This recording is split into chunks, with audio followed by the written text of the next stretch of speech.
My name is Wesley Stace, and today I'll be reading from chapter 14 of Ulysses, Oxen of the Sun, which begins with a parody or pastiche of Lawrence Sterne. Here, the listener, who was none other than the Scotch student, a little fume of a fellow, blond as tow, congratulated in the liveliest fashion with the young gentleman, and interrupting the narrative at a salient point, having desired his vis-a-vis with a polite beck to have the obligingness to pass him a flagon of cordial waters, at the same time by a questioning poise of the head.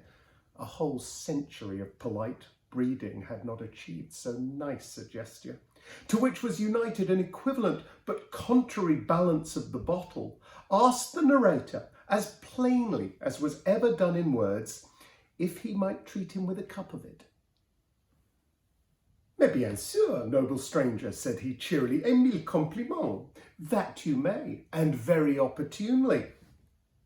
There wanted nothing but this cup to crown my felicity. But, gracious heaven, was I left with but a crust in my wallet and a cupful of water from the well, my God, I would accept of them, and find it in my heart to kneel down upon the ground and give thanks to the powers above for the happiness vouchsafed me by the giver of good things." With these words, he approached the goblet to his lips, took a complacent draught of the cordial, slicked his hair, and opening his bosom, out popped a locket that hung from a silk riband, that very picture which he had cherished ever since her hand had wrote therein.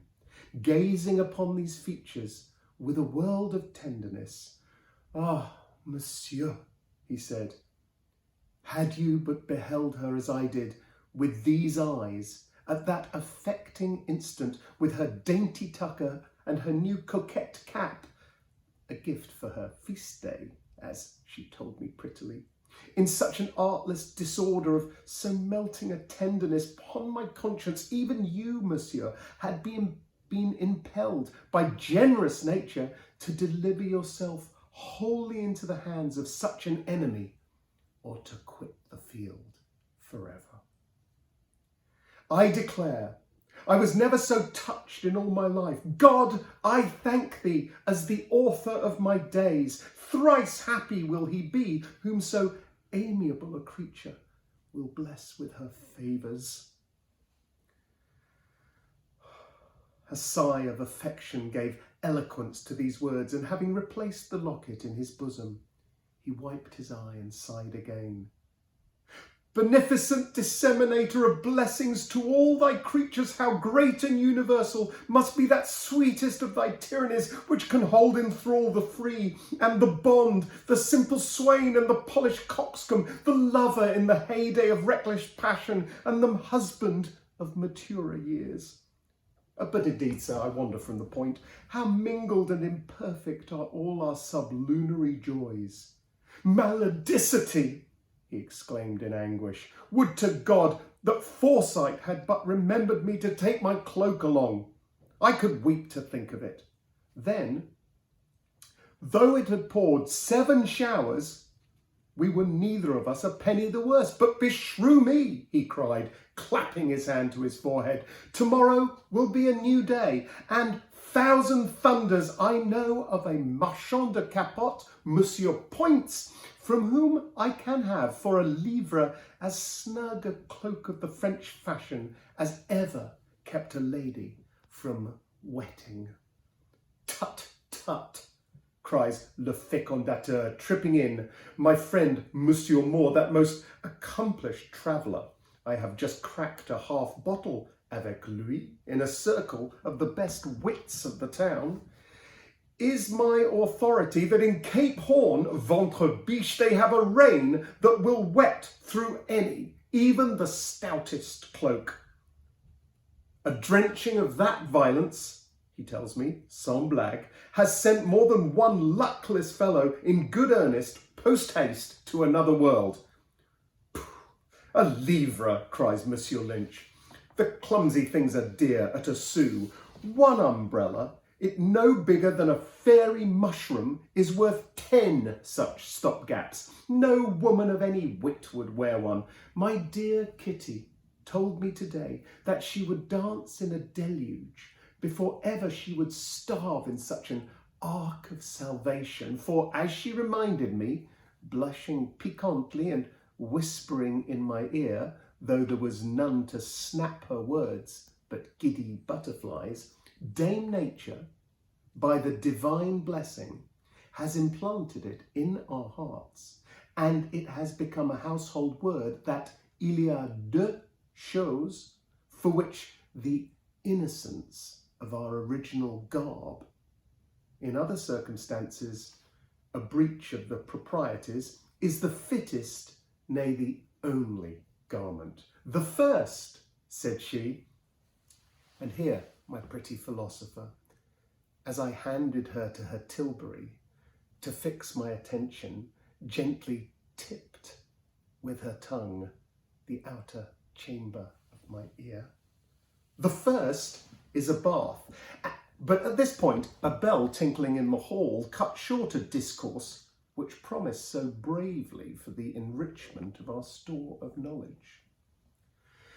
Amid the general vacant hilarity of the assembly, a bell rang, and while all were conjecturing what might be the cause, Miss Callan entered, and having spoken a few words in a low tone to young Mr. Dixon, retired with a profound bow to the company. The presence, even for a moment among a party of debauchees, of a woman, endued with every quality of modesty and not less severe than beautiful, refrained the humorous sallies even of the most licentious, but her departure was the signal for an outbreak of ribaldry. "Strike me silly," said Costello, a low fellow who was fuddled. "A monstrous fine bit of cow flesh. I'll be sworn she has rendezvoused you. What, you dog? Have you a way with them? Gads, bud! Immensely so," said Mr. Lynch. "The bedside manner it is that they use in the Mater Hospice. Damn, does not Dr. O'Gargle chuck the nuns there under the chin? As I look to be saved, I had it from my Kitty, who has been ward maid there any time these 7 months. Lawks a mercy, doctor," cried the young blood in the primrose vest, feigning a womanish simper and with immodest squirmings of his body. "How you do tease a body! Damn the man! Bless me, I'm all of a wibbly-wobbly." "Why, you're as bad as dear little Father Catechism, that you are. May this pot of 4/2 choke me," cried Costello, "if she ain't in the family way. I knows a lady what's got a white swelling quick as I clap eyes on her." The young surgeon, however, rose and begged the company to excuse his retreat, as the nurse had just then informed him that he was needed in the ward. Merciful Providence had been pleased to put a period to the sufferings of the lady who was enceinte, which she had borne with a laudable fortitude, and she had given birth to a bouncing boy.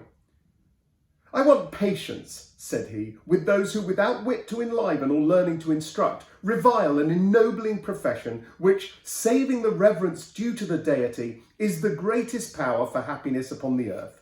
I am positive when I say that, if need were, I could produce a cloud of witnesses to the excellence of her noble exercitations, which, so far from being a byword, should be a glorious incentive in the human breast. I cannot away with them."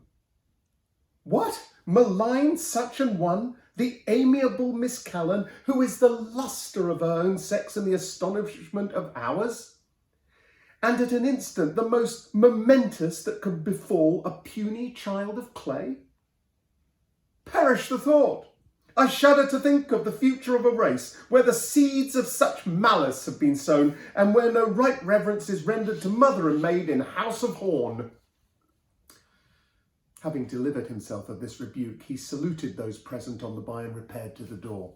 A murmur of approval arose from all, and some were for ejecting the low soaker without much ado, a design which would have been effected, nor would he have received more than his bare deserts had he not abridged his transgression by affirming with a horrid imprecation, for he swore a round hand, that he was as good a son of the true fold as ever drew breath, "Stap me vitals," said he, "them was always the sentiments of honest Frank Costello, which I was bred up most particular to honour thy father and thy mother that had the best hand to a roly-poly or a hasty pudding as you ever see, what I always look back on with a loving heart."